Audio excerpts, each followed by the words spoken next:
morning, students. I hope you all have understood the last topic of history chapter 1 that I've taught you, the causes of the revolt and how the revolt started. Now today we'll be studying about the religious causes of the revolt. So the first one is conversion to Christianity. The Christian missionaries showed a lot of zeal in spreading Christianity among Indian masses. Their activities were supported by the British. The Hindus and Muslims and the sepoys became aware of government secret plan to promote Christianity in their country. In cantonments and prisons, the missionaries preached openly and ridiculed other religions. So the spread of Christianity was done with such fervor that it created sense of alarm and panic among the people. So when we are talking about the revolt of 1857, the first religious cause was converting the people into Christianity. When the people were converted to Christianity, they were also criticized. The Britishers also criticized the other religion, which actually hurted the sentiments of the people and created revolt in their heart. The next is laws related to women in British India. Although the British formulated policy for the selfish benefits, they also passed many acts that elevated the condition of women. The Widow Remarriage Act was passed in 1856. In 1850, the Hindu law of property was amended and it permitted Hindus who converted into any religion to inherit the property of his father. These were some of the positive steps taken by the British to eradicate evils in society, but the Orthodox Hindus were enraged and treated these measures as unwanted interference in religious matter. They felt that these acts were threat to their religion.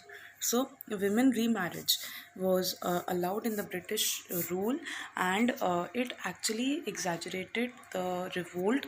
Why? Because the Hindus were very, of the orthodox nature. They had orthodox view of their own religion, and they don't want any interference in the religion purposes. So these were the two religious causes. That is, first was converting them into Christianity, and the second was the laws related to women. These two things over exaggerated the matter. Okay.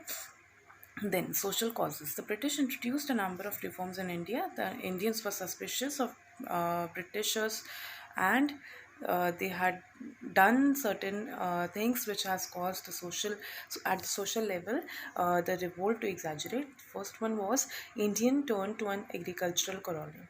Agriculture was very prominent during the Britishers as well in India, and they have converted India into agricultural colony. They are supplying all the raw materials. They were forcing the people to to just basically grow the dyes or indigos, right? So what happened was that the people were now understanding that the Britishers have these things in their mind, that they should do all the work also according to them only, and this has created a sense of question mark in their mind that what next will be there from the Britishers. The next was famines.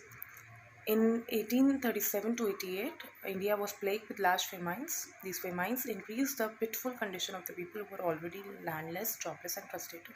Now, British government, instead of ameliorating the sufferings of the people, raised taxation, which angered the people. So when we are talking about famines के time पर in 1837 to 1838 there were famines in India which caused very much you can say very much loss to the people. At that time, Britishers, instead of bearing those losses and giving people certain amenities, they started raising taxations, which actually fired the situation, and because of this only the people were over angered with the Britishers. So these were the military and social causes, social and religious causes of the revolt of 1857. So I hope you have understood. Please copy the notes that are provided along with the video. Thank you and have a nice day.